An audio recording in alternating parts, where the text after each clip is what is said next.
Hey everyone, welcome to today's video. Today we're going to be looking at the state of the game. We're going to be looking at some of the issues that were discussed. I'll be giving my opinion and my take. And I think finally we're getting some good news. And the good news is basically some of the things that the community has been asking for. But nonetheless, the good news is also kind of downed by some weird conception, in my opinion, nonetheless. And I'll share the good news first. And then we're going to move on to the really awkward aspect of these things. So first of all, we're getting TU9 coming around the 21st of April. This is nice because, this is something that will make some really needed changes in the game. And one of the reasons these changes don't really come quickly enough is because they need to do some client-side type of updates. So if you're playing on a different platform other than, Uplay, it's kind of difficult for them to be able to get these things passed. They usually have an approval phase that Sony and Microsoft usually want to go through. And so it's not necessarily easy for them to just deploy these patches. Unlike, say, if they had like a PTS for PC, it's usually easy because they do that directly through their platform. They can do a client and a server update with ease because they run a lot of that capability. For you network people, I'm just gibberishing. If you know what I'm talking about, or in better terms, you can do so in the comment section and explain that for us. But largely, the Angel of Mercy contaminated area is already going to be reactivated. That's something that was a client-side fix. People are going to be able to access that. I've also gone to that place before. I tried to get in. I was looking at the thing. I was trying to climb, and I was like, what's going on here? I didn't bother about it. I went on to do other activities in the game, but I'm glad they're fixing it. I probably wouldn't even go in there except there's something really nice in there that I want to get. But if there's nothing in there, hey, forget it. The Nemesis has actually not been activating or proccing the focus talent. I didn't know this was a bug because I have not touched my level 30 Nemesis and I haven't even had the time to go farm for it. But when I'm ready to get my Nemesis, which I think I'm working towards, I'll probably, check that out. But what would it matter? It's getting fixed. And they're also fixing the Thieves' Den trophies for PS4. For those of you who want to platinum the game on PlayStation, I think they're changing it up where you just have to go into the dark zone, and I think that's where you get that trophy. I think that's about it. And then the Aces and Eights poker face talent has actually not been working, which I haven't gotten around getting my Aces and Eights together. I need more of the E-based material, and I haven't done the raid successfully in a while. There are a lot of new people, and so many people don't know what to do. So sometimes they're standing by the activation station, and they have to push the button, but they're just standing there because they don't know, and things like that make you go, nope, not touching the raid. So that's going to be getting fixed. Hopefully they're bringing that chess piece actually out of the raid, but I don't know if they're going to do it now or if they're going to do it when the new raid comes out. So when the new raid comes out, hopefully we'll be able to get that chess piece in the loot pool, and we can work our way from there. And then they also spoke about underperforming talents. This is the good news that I wanted to share. And underperforming weapons. They're going to be looking at these to buff them. And I remember from the last state of the game before this, Bruce had said that they were looking at things like the Punch Drunk Mask and actually messing with it, doing about 20% headshot damage. For those of you who use pistol and shield builds, sidearm builds, this is going to be very viable. I'm wishing that they'll probably up it to like 30% at least on the base minimum.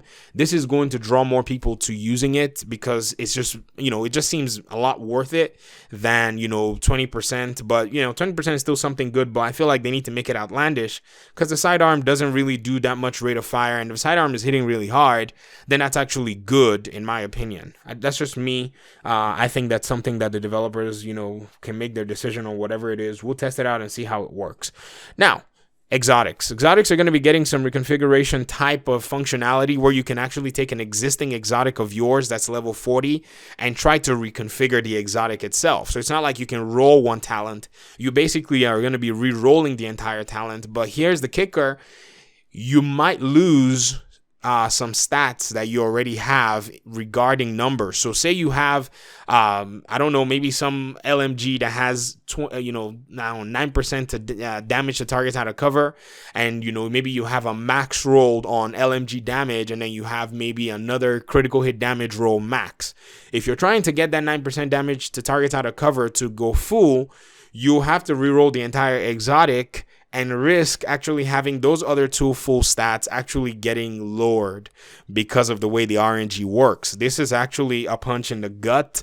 So unless you maybe have many versions of this exotics, I think it will be wise to probably just steer clear of that until you have maybe a second exotic, and if that exotic is worse, then you can try to reconfigure the worst one, which is really strange because for these exotics to even drop in the first place is criminally difficult. And so why they would not even put the functionality for you to be able to get to a point where you max out your exotics beats me. The system that they had in the first place, where as if an exotic dropped, you got the max possible roll on the exotic, was a better system, because even with the way the RNG works and the way the RNG worked, it was already difficult to get them. So once you got them, it was nice to know I have the best possible exotic in the game. Them reverting that system makes absolutely no sense. And I guess for them, it's maybe extending playtime or frustrating their player base. Either way, they are accomplishing both at the same time, which is not good for them. This is something that the developers will be wise to look at and bring in some way where exotics get some preferential treatment because of how difficult they are to get. But largely, they also spoke about something that I feel they have not necessarily addressed, better. And that's the fact that they were saying, if you're playing in higher difficulties, you ought to be getting rolls that are actually, within a specific range. And Nikki Kupin said this, and I thought to myself, well, why is that not necessarily the case? Why are we still getting drops on challenging that are actually subpar? Challenging has the worst drop record that I've seen. Normal drops better stuff than challenging in my experience anyways. I think you only play normal and then you just maybe play challenging to complete tasks and get maybe, you might be lucky to get some gear, but heroic and legendary I've seen drop much better items than even, challenging itself. And so if normal is better than challenging in the drops, then that's something they need to fix and say within a specific percentage, you're going to be getting these minimums. You shouldn't be getting 2% out of a 12% max roll of a drop from a boss. That is absolutely horrendous. In my opinion, I think you should have a minimum that you're getting when an item rolls for you on that specific world tier level or activity level. And this is something that I feel the developers need to, work on and think about. Also, they talked about bug fixes, but we didn't necessarily get too many other iterations of what bugs are going to be fixed. There are some other things. Some people are talking about the revive hive still not working. I haven't had any problems lately with it, but that doesn't mean it's not giving a problem. That's something they need to fix and they need to work on regarding the overall quality of life of the game. Regarding balancing and regarding PvP, they did say there are not a lot of changes that are going to be coming in PvP. I don't know what PvP plans they have, but I think to be very honest, I am the most optimistic person about this game. Okay. But I think they've probably just given up on PvP. I feel like they have no vision for it and they don't want to be bothered much about it currently. Now, they might have something secret in the works, but I don't think that secret whatever is something that we're going to see for a while, because sadly, the PvP base of this game is just really small. It's a very small community. And, as much as I would love for the PvP side to be very active, because think about it, the PvP side is active, PvE is going to be active because you're going to get more people farming gear, you're going to get more people trying to get the best items.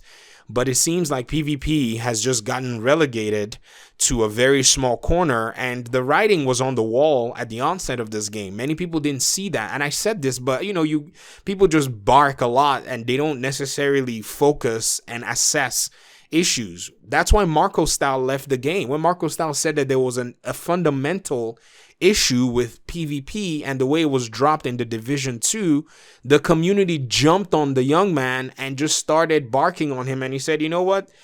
I will be proven right even down the road. And he is still date. The PvP is still in a problematic state. And the developers seem to have no clue what to do about it.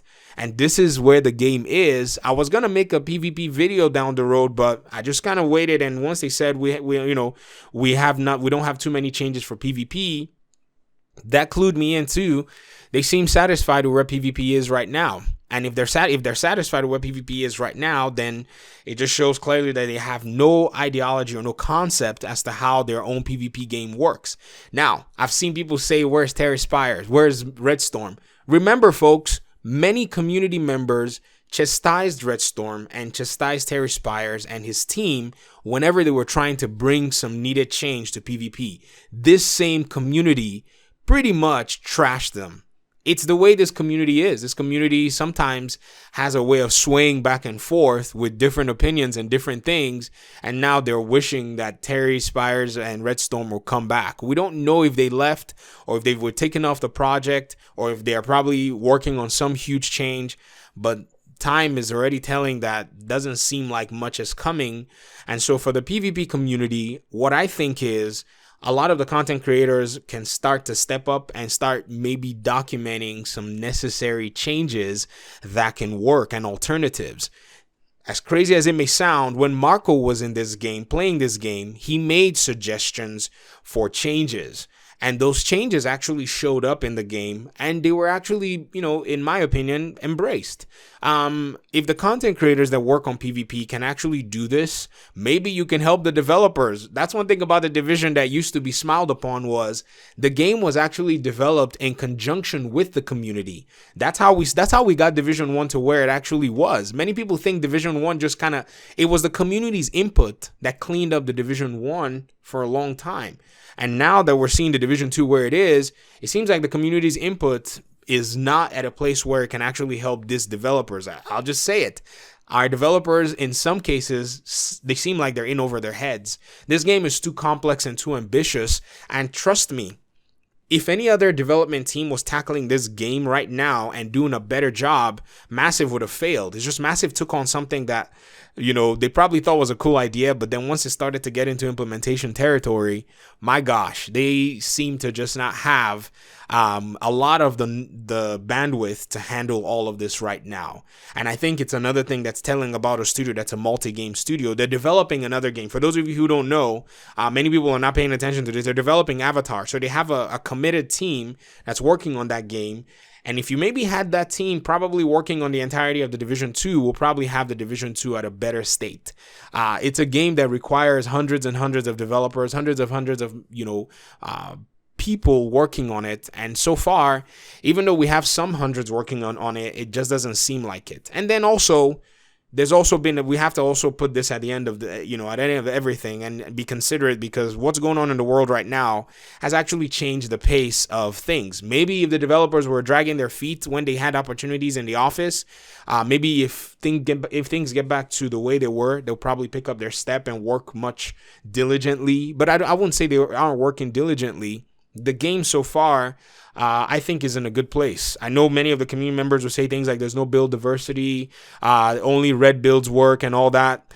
That's a closed-minded way of looking at the Division game. Not only red builds are not the only viable builds. There are many other builds that work in the game. There are many other weapons that do well. It's just people decide to not explore a lot of those options, or they don't enjoy those play styles. Those are two possibilities. And I'm not saying that, if you're not enjoying a playstyle, that playstyle is not valid. I'm just saying that playstyle may not be valid for you. And so you're probably, stuck with one specific aspect of a playstyle that you like, and that's probably not satisfactory. And that's okay. That's perfectly normal in a game like this, but that doesn't eliminate the fact that there are hundreds and hundreds of different possibilities that you can go with Tom Clancy's The Division. So I'll get out of your hair. Thank you very much for your time and audience. I'm a big cheerleader for this game. I know many of you, you think it as I'm a shill or whatever, but that's my stance. I'm not shilling for anybody. I like this game and I want to see the game get better. If people like the game, I want to see the game better. I feel like the game is going to get better. Regardless of all the difficulties that the game goes through, it's what the Division has been about for years. People have left and left. There are content creators who left the Division and came back.